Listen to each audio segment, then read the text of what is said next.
Bom dia a todos, sejam bem-vindos ao Joana de Ângeles, Encarnados e Desencarnados. Vamos fechando os nossos olhos, entrando em sintonia com a espiritualidade da casa, agradecendo por mais essa oportunidade de estarmos aqui, em mais uma aula do Evangelho, agradecendo aos nossos mentores espirituais por nos acompanharem, pela paciência que tem conosco. Muito obrigado, meu Deus, muito obrigado, Jesus. E que toda a equipe espiritual dessa casa seja cada vez mais iluminada com a luz revitalizadora do Cristo, nos proporcionando segurança, amparo, acolhimento. Hoje contamos com a palestra da Cristina. Podem fazer até 50 perguntas cada um. Tenhamos uma semana com muita paz e muita luz. Cris?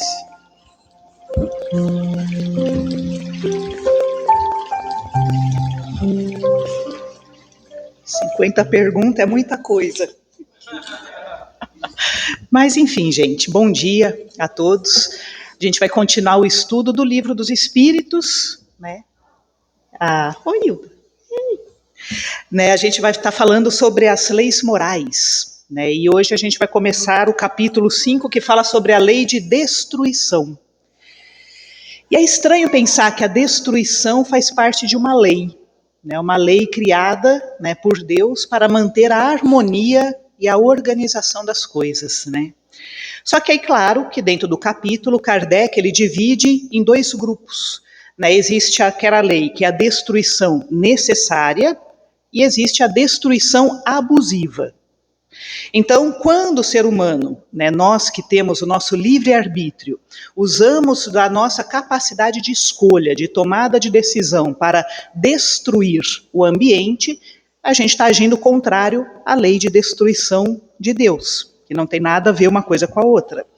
Então, quando a gente polui rios, quando a gente destrói solos, quando a gente utiliza dos recursos naturais, né, de uma forma abusiva, causando um dano coletivo, a gente está interferindo no que seria o adequado, no que seriam as leis, no que seria a ordem, né? Então, esse tipo de destruição é o que Kardec chama de destruições abusivas. E essa destruição, ela não tem nada a ver com Deus. E aí, naturalmente, vem a grande questão. Então, por que Deus permite? A coisa que a gente mais ouve é por que Deus permite, né? E aí tem duas grandes razões do porquê Deus permite. Primeiro, né, que a gente tem que considerar que Deus, ele ama a criação dele. Ele ama todos os filhos, mesmo os rebeldes e os indisciplinados. Entende? Mesmo aqueles que estão agindo contrário a Deus, né, ao bem, é amado também. E aí tem uma passagem, né, do Evangelho, está em Evangelho de Lucas, que conta que certa vez, naquele seriado The Chosen, eles reprisaram essa cena e ficou muito bonita a cena, né, e engraçada ao mesmo tempo. Estava Jesus, João e Tiago saíram de onde eles estavam a caminho de Jerusalém. E no meio do caminho eles encontraram um grupo de samaritanos. Era comum entre os judeus uma rixa, porque eles consideravam qual templo era mais sagrado do outro e ficavam discutindo com essas razões, e essa questão gerava então um atrito entre os judeus de Jerusalém com os samaritanos. E aí então Jesus estava a caminho de Jerusalém, e eles pediram acolhimento para um grupo de samaritanos. Quando os samaritanos souberam que eles estavam indo para Jerusalém, eles se sentiram ofendidos. Acharam que o grupo lá, Jesus, João e Tiago, estavam tirando sarro dele. E aí eles agrediram, começaram a jogar pedra, xingar e expulsar os três, que saíram rapidinho. Claro que João e Tiago eram humanos, como a gente. Jesus não, né? Mas os outros dois era bem gente como a gente. Os dois viram então para Jesus e falam: Senhor, queres que mandemos que desça fogo dos céus e os consuma? Bem a gente, né? Ou seja, então assim, e Jesus, lógico, que olha para eles e fala, não, né? Óbvio que não, né? Mas quando a gente vê a fala dos dois, né, a gente olha e fala, poxa, é assim que a gente reage quando a gente se sente acusado, agredido, quando a gente se sente injustiçado, ou quando agridem ou insultam alguém que a gente ama. A gente tem esse desejo, né? Nossa, eu desejo que Deus tire essas pessoas da minha frente, né? Ou seja, que algo, entre aspas, aconteça com elas, porque essa é a nossa expressão de raiva, e esse é o nosso lado humano, né? E a gente ainda acha que isso é justiça, muitas vezes, né? E aí então Jesus responde para eles uma resposta muito interessante e também enigmática, porque ele fala assim, não sabeis de que espírito sois animados. E essa é uma fala interessante, né? Ele vira para os dois e fala, vocês não sabem de que espírito vocês são animados. É como se ele estivesse fazendo um convite para a gente que olhasse para o nosso comportamento, para as nossas atitudes, para aquilo que a gente já foi um dia, né? E aí ele continua, o Filho do Homem não veio para perder as vidas dos homens, mas para salvá-las. Né? Então, quando a gente vê essa passagem, a gente vê Jesus expressando bem aquilo que a gente tem noção do que seja o Evangelho. Né? Deus, no amor perfeito, ele ama todas as criaturas pequenas, né? E as criaturas pequenas somos nós. Né? A gente aprende uma diferença com a doutrina, uma distinção gigantesca entre aquilo que é o ser e o se comportar. São coisas distintas. O ser é o espírito que está num processo evolutivo. O comportamento é a nossa ação ainda imperfeita, né, um gesto imperfeito de um espírito que está em progresso. Então, Emmanuel fala muito disso, que nós devemos condenar o comportamento, nunca o espírito. Por quê? Né?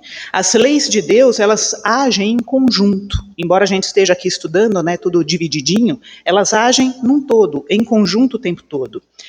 E o espírito errante de hoje vai ser, no amanhã, o espírito iluminado, no futuro. Todos nós vamos ser. Né? O erro que cometemos hoje vai gerar uma transformação na gente. E amanhã, a gente vai ter o desejo de reparar o mal que a gente fez. Então, naturalmente, surge, né, um desejo de reparação de todo o mal, conforme a consciência vai acordando e a gente vai se desenvolvendo. Então, se a gente fosse olhar o comportamento humano, considerando a casca, o ano, né, essa coisa cronológica que a gente tem, a gente acharia que deveria ter um mal, um senso de justiça nesse momento. Só que quando o Espiritismo ele olha, faz a gente olhar por cima, se deslocar dessa situação material que é passageira, é momentânea, aí a gente entende, né, que não faria sentido exterminar uma vida que está crescendo. É como exterminar uma vida muito recente, desconsiderando o ser humano que ela vai vir a ser. Né? Então, o Espiritismo ele faz essa amplitude do foco. E aí a gente percebe, então, que hoje todos os comandantes que autorizam lançar bombas, mísseis, todos os políticos corruptos que roubam, né, em benefício próprio, né, tiram da sociedade para usufruírem, aqueles que agridem, que matam para defender ideologias, né, todos os tipos, as pessoas que causam qualquer tipo de escândalo na atualidade, todos, sem exceção, são filhos de Deus, regidos por essas leis e que vão desenvolver, e vão despertar, e vão crescer, e vão evoluir. Então não faria sentido a destruição desses espíritos. Né? Todos que hoje se compactuam com o mal vão ser despertos então amanhã. Né? E vão começar então uma longa jornada e vão passar por caminhos, né, que nós estamos também passando juntos, para que a gente possa um dia viver o bem.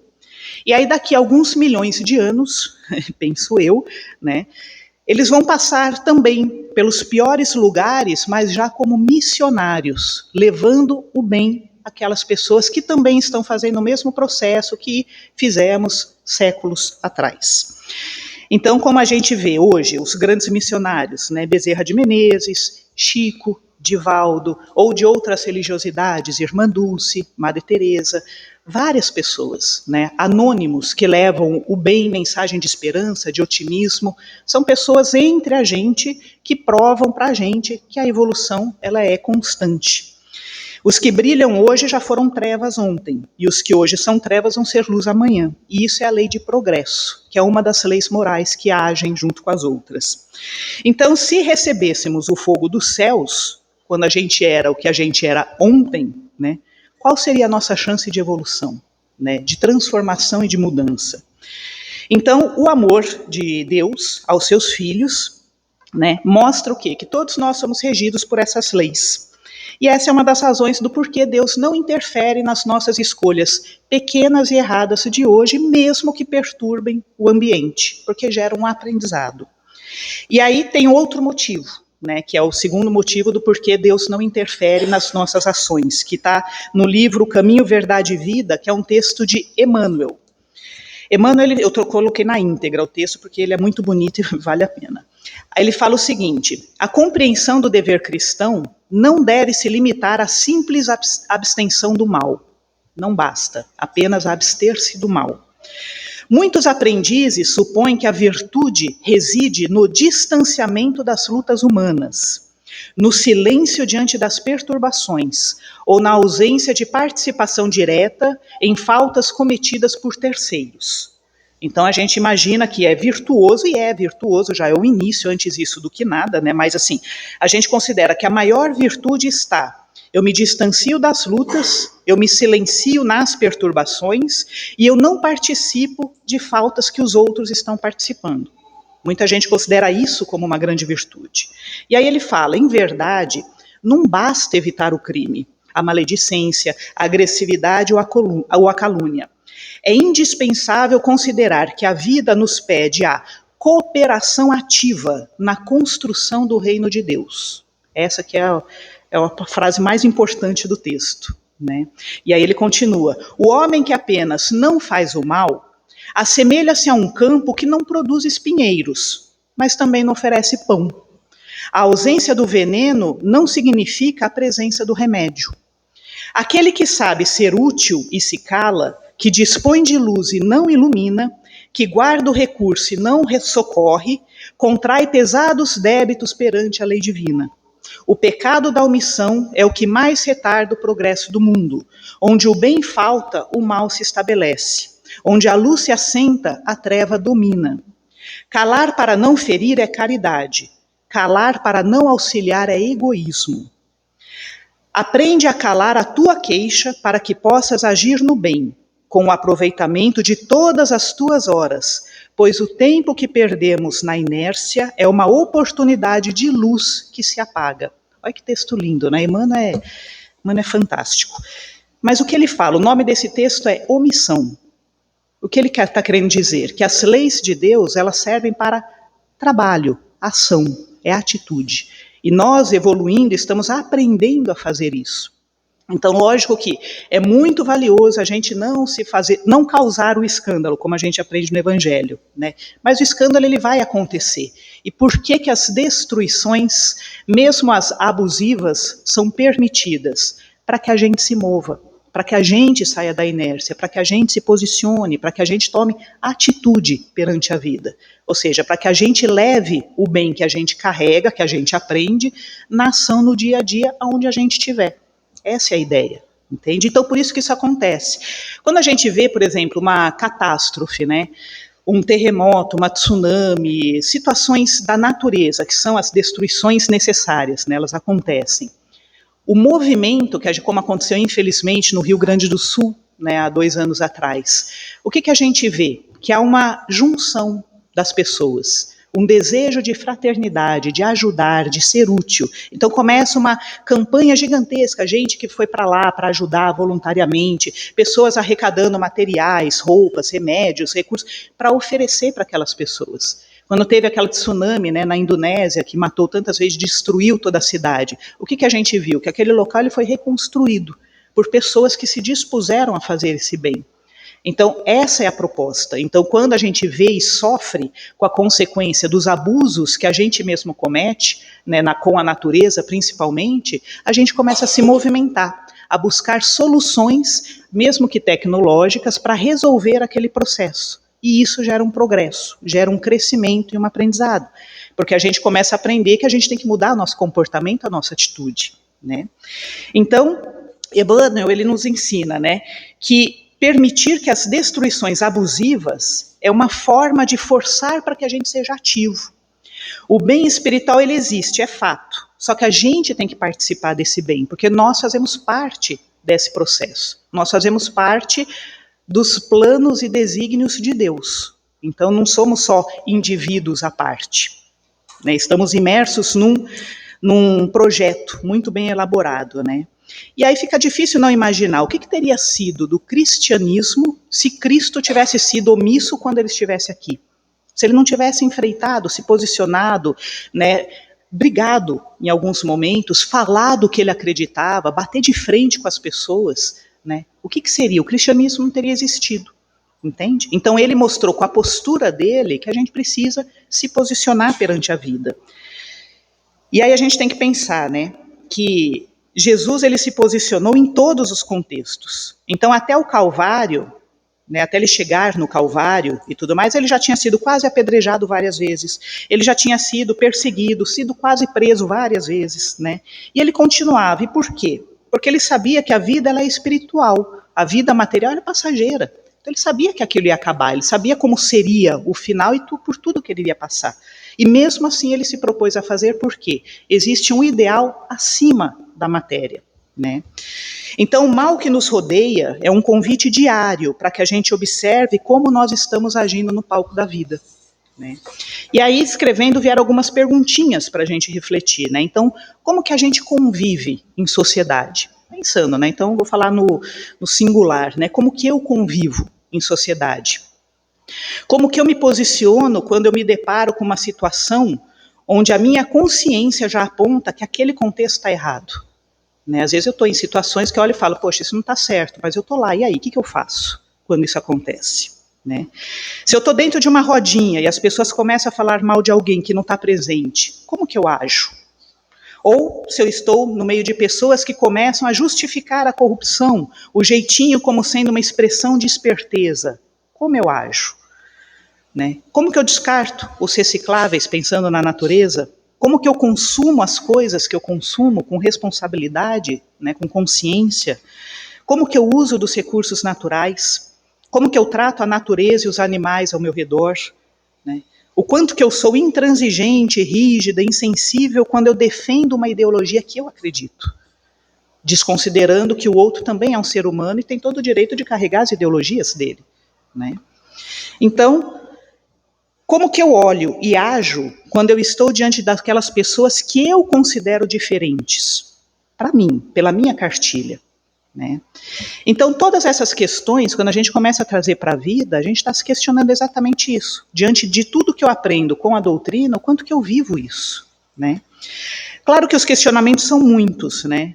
E alguns questionamentos vão me mostrar exatamente onde eu estou, né? Pode me mostrar o quanto eu sou participativa ou não com as destruições abusivas, o quanto eu estou imersa nisso.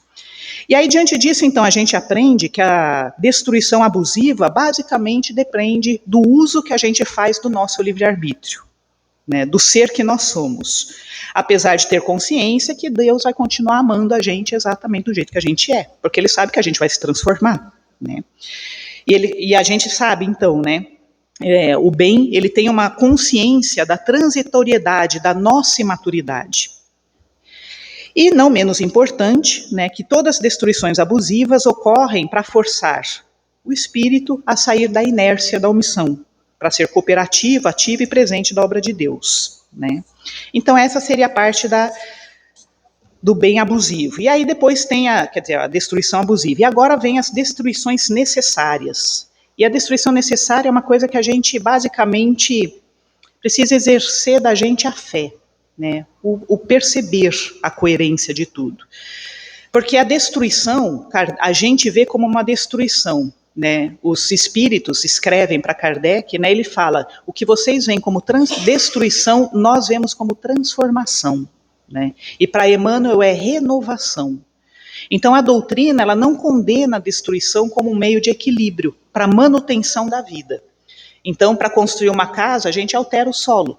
Tá tudo bem, a gente precisa ter uma casa, né? A gente se alimenta com o que vem da natureza. E aí os espíritos, ele fala, né, que Kardec pergunta, é de direito nosso fazer esse tipo de comportamento, e eles respondem, né? O direito é regulado pela necessidade de prover a sua nutrição e a sua segurança. O abuso nunca foi um direito, mas você garantir a tua segurança, a sua nutrição, ok, isso faz parte da própria natureza, né? Então, lidar com a partida de alguém que amamos através do desencarne, né, é algo que faz parte da destruição. Esse corpo ele vai ser destruído um dia, né, faz parte do processo. O espírito permanece, a matéria ela vai se transformada, né. Aí se a gente for olhar, né, o próprio planeta, ele para manter o equilíbrio da natureza, ele se altera, né. Então se a gente for pensar de 4,6 bilhões de anos que o planeta existe, já foram 4 grandes eras, estamos indo para a quinta, né? Quer dizer, para a sexta era, o antropoceno, né? Então, quantas mudanças houveram no próprio planeta para que a vida estivesse presente? E se o planeta se altera, como que a gente não vai se alterar?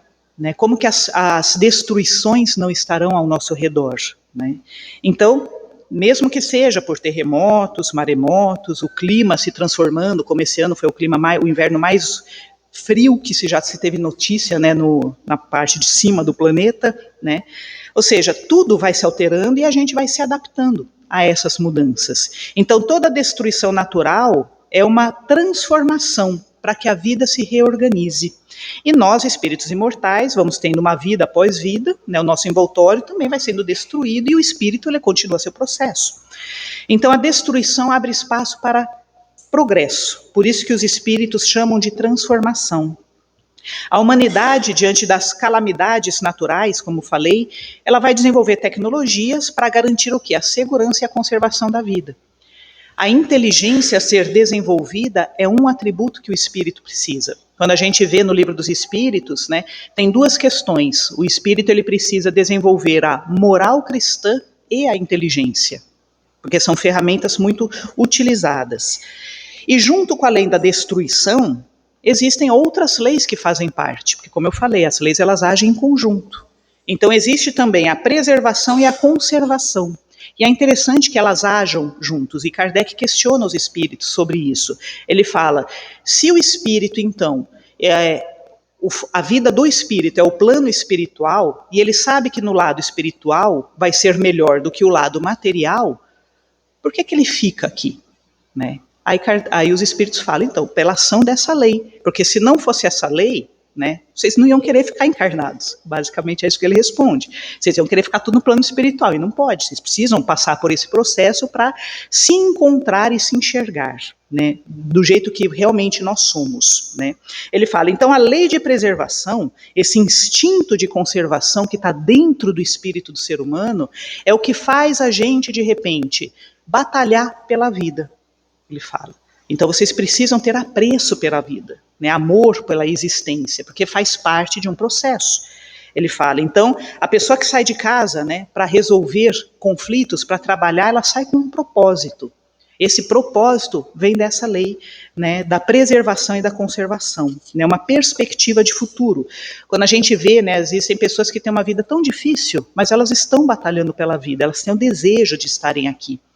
Então, ao mesmo tempo que a destruição faz parte, sabemos que vamos morrer, algo dentro de nós nos conecta com o desejo de permanecer vivo, né? E de fazer e cumprir aquilo que a gente precisa cumprir. Então, a gente não pendura a chuteira quando a vida está difícil demais, porque algo em nós nos lança a continuar vivendo. Né? E são essas ações, né, que mostram que todas as leis agem de uma forma harmônica na gente, fazendo com que o equilíbrio ele possa existir e a vida possa continuar existindo, independente se a gente está encarnado ou não. Né? Então, gente, essa é a primeira parte do capítulo, que ele foi dividido em 2. Né? E aí eu falo que a parte mais polêmica, ela vem no próxima parte, né, que são partes que vão falar sobre guerras, homicídios, crueldade, pena de morte, sobre a ótica espírita.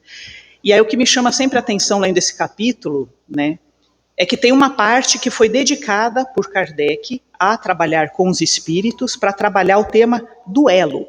E aí eu fiquei pensando, eu falei, duelo, né, porque a gente está em 2026, ninguém duela, duelo hoje em dia é crime. Né, se for pensar, né, na época Kardec, então assim, quando Kardec publicou esse livro, vai fazer 170 anos. E aí isso me chamou a atenção. Eu falei, gente, esse é um pequeno exemplo do progresso moral que a sociedade vai tendo. Eu até fui pesquisar no Google, né, onde que existe duelos permitidos, né? Aí está dizendo, não existe mais, em nenhum planeta, né, quer dizer, em nenhum país pode existir esse tipo de duelo. Essa prática ela é considerada crime. Eu falei, que curioso, né? Só 170 anos se passaram e a gente já teve uma mudança significativa, né? A gente já, pelo menos, respeita mais a vida, ou respeita as leis e já consegue olhar para uma prática que há pouco tempo atrás era permitida como sendo algo bizarro, né? Isso mostra como a gente vai lentamente progredindo coletivamente, né? Então, esse processo, né, da lei da destruição é um grande convite para que a gente possa, olhando para o progresso, entender o que a gente tem que destruir na gente, que nos mantém presos, né, a ideias, a perspectivas, a expectativas passadas que nos geram muita dor e sofrimento, né? Mas, enfim, o capítulo continua no próximo domingo, acho, né? Não sei como que está a escala. Mas, então vamos lá, gente, fechando os olhos, né? Relaxando.